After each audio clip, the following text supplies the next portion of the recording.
L'invité du jour est Didier Barbelivien qui est notre invité ce matin.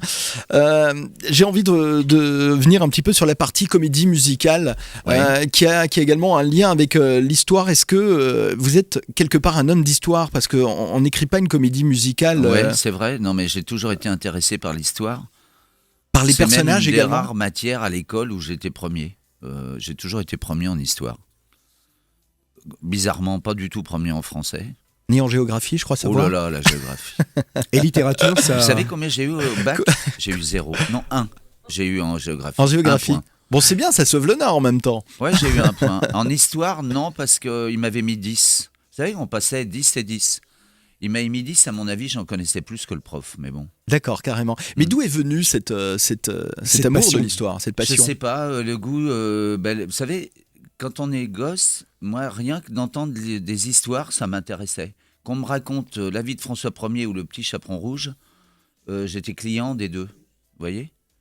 J'aimais les, J'aimais entendre des histoires, donc l'histoire aussi.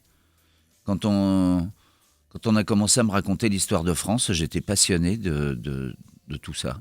Et alors revenons justement en matière d'histoire. Victor Hugo vous a inspiré pour 1993. Ouais, j'ai fait Vendée 93 Vendée à partir 93. du roman de Victor Hugo 93. C'était un sacré challenge quand Ouais, même. mais que j'avais vu à la télé quand j'étais gosse, ça devait être Claude Santelli ou Stelio Lorenzi qui avait porté ça à l'écran. Ouais, j'ai toujours été porté, enfin j'ai toujours aimé la littérature du 19e, du 18e aussi. Mm. J'ai toujours été passionné de ça et de cette partie d'histoire de France.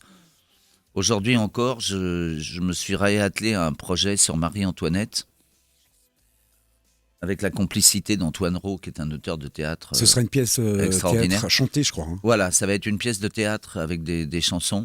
C'est une première, ça, si je m'abuse. Ouais. Ça va être la Quelque chose première de fois neuf. qu'on fait ça. Peut-être la dernière d'ailleurs, parce que ça va dépendre du succès et des producteurs.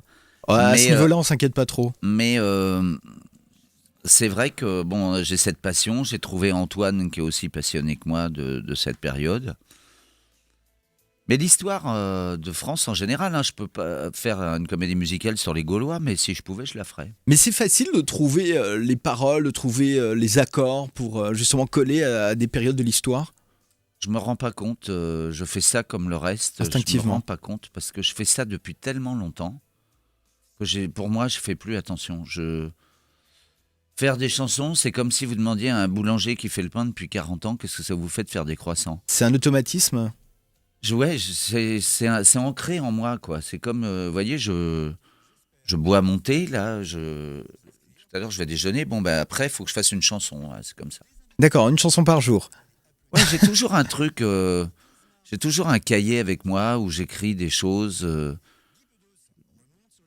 Je sais pas, c'est un besoin physique d'écrire. J'ai besoin d'avoir Est-ce que un chaque stylo instant, et des feuilles. Et vous voyez, j'écris sur des cahiers, toujours pareil. chaque instant vous inspire? Non, mais souvent. Vous voyez, en venant en train, là, je regardais les paysages. Ça me faisait quelque chose. D'accord. En tout cas, j'aimerais qu'on revienne sur Vendée 1993. Moi, j'ai souvenir de la chanson qui a été un tube énorme à l'époque, Les Mariés de Vendée. Et alors, le vidéoclip, c'était quelque chose Ah ouais. assez complètement, mais vraiment puis démesuré, il y avait Frédéric. Hein. beaucoup, C'était un beaucoup de tournage. En fait, de figurants. c'était tourné dans les conditions du cinéma. C'est vrai qu'on a eu la chance d'avoir. Mais vous savez, C'était des moyens colossaux. c'est des moyens mais gigantesques. Mais quand vous faites un truc, souvent, qui était au départ refusé par tout le monde. Parce que je sortais de la période où j'avais chanté avec Félix à toutes les filles, le temps au temps, tout ça. Et j'arrive dans ma maison de disques et je leur dis, je vais faire un disque sur les guerres de Vendée. Là, j'ai cru qu'ils me jetaient, mais dans la minute. Bon, ils sont habitués maintenant, puisqu'il surprend tout le temps. C'est vrai, mais C'est un peu l'épisode c'est triangle. pas parce que je les surprends tout le temps qu'ils s'y sont vraiment habitués. Et là, je lisais dans leurs yeux, en gros, il a vendu tellement de disques avec Félix Gray qu'on va lui laisser faire son disque sur la Vendée. Après tout, on va pas en vendre un, mais qu'est-ce que ça peut faire? Il vient d'en vendre tellement. Bon, c'est ça au départ que je lisais dans leur regard. Et puis au fur et à mesure que j'enregistrais, je faisais écouter, parce qu'en plus, ils ne savaient même pas ce que j'étais en train de faire.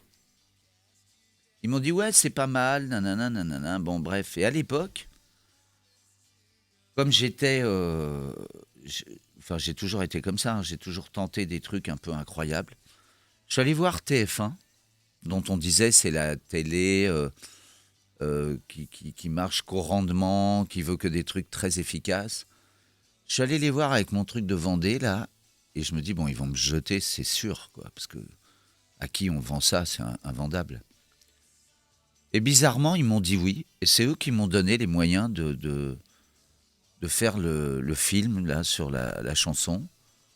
Mais j'étais parti dans des délires, vous voyez, ça me revient maintenant. Enfin, c'est quelque chose que le public ne sait pas, c'est même la première fois que j'en parle. Les producteurs de Vendée 93, c'était les mêmes que La Vérité si je mens. Vous voyez, ils ont commencé avec moi dans la production du machin, et c'est vrai que on n'était pas dans la production d'un clip. J'avais des moyens de cinéma. Il y avait 1700 figurants pour tourner, vous vous rendez compte ? C'est énorme, Incroyable. ouais, non, mais c'est ce qu'on disait tout à l'heure en 700 préparant personnes, l'émission. de figuration. Le clip, il a coûté à l'époque près de 2 millions de francs. C'était un des premiers clips du genre d'ailleurs, avec des Oui, moyens comme ça en clip France.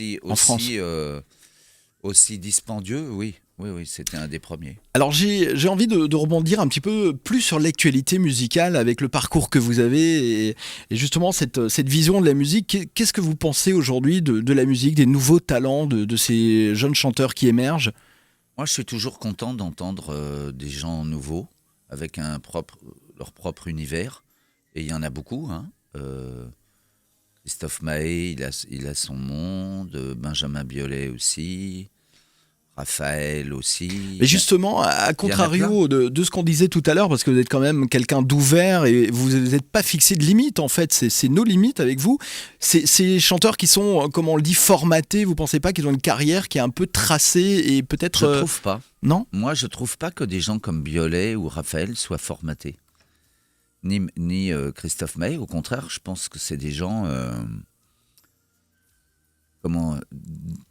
de libre inspiration et surtout ils font des choses extrêmement originales. C'est très particulier ce qu'ils font musicalement. Et je trouve ça bien qu'ils obtiennent du succès avec en étant ce qu'ils sont. Ce qu'on appelle la musique formatée, c'est celle qui dure jamais. C'est-à-dire c'est celle qui est fabriquée pour Un instant souvent T. pour des réseaux de radio.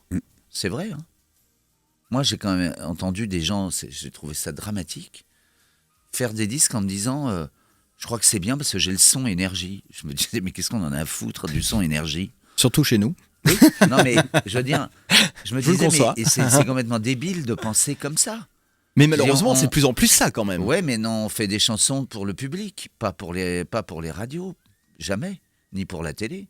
Est-ce que vous pensez justement que dans ces artistes-là et dans tous ceux qu'on peut croiser aujourd'hui, des Jennifer ou d'autres, est-ce qu'il y en a qui sont vraiment des artistes de carrière, des carriéristes, des chanteurs, des voix ? Il n'y en aura pas. Enfin, je veux dire, d'abord, il restera très peu de carrière d'interprète pur parce que, à part peut-être, aujourd'hui, on peut considérer que Nolwenn Leroy a repris... une image de chanteuse de variété française extrêmement populaire et qui peut durer, mais le reste, non. Pour faire référence à tout ce qui était dans la Star Academy, pardon, il reste pas grand-chose de ça, et pour ainsi dire, rien du tout, quoi. D'accord. Je veux dire, c'est des allers-retours. Ce qui restera, c'est toujours pareil, c'est les créateurs, les auteurs-compositeurs. Je pense que Biolay, il écrira des chansons toute sa vie, Raphaël aussi. Raphaël fait une carrière même d'auteur-compositeur pour les autres, puisqu'il écrit pour Zaz des chansons magiques, et voilà. Il y a parmi ces artistes un artiste pour lequel vous aimeriez écrire ? J'aimerais écrire avec tous, moi, mais j'ai pas de... Comment dire ? Je fais pas de recherche particulière non plus, je cherche pas un emploi à tout prix, mais ouais, je les aime tous à leur manière, quoi. D'accord, c'était pas vraiment dans ce sens-là que je vous voyais, mais pour tous ces chanteurs-là, vous êtes quand même une icône, quoi. Vous êtes un repère quelque J'imagine part. que les demandes doivent être nombreuses pour avoir des chansons signées Didier Barbelivien. Oui, ça dépend.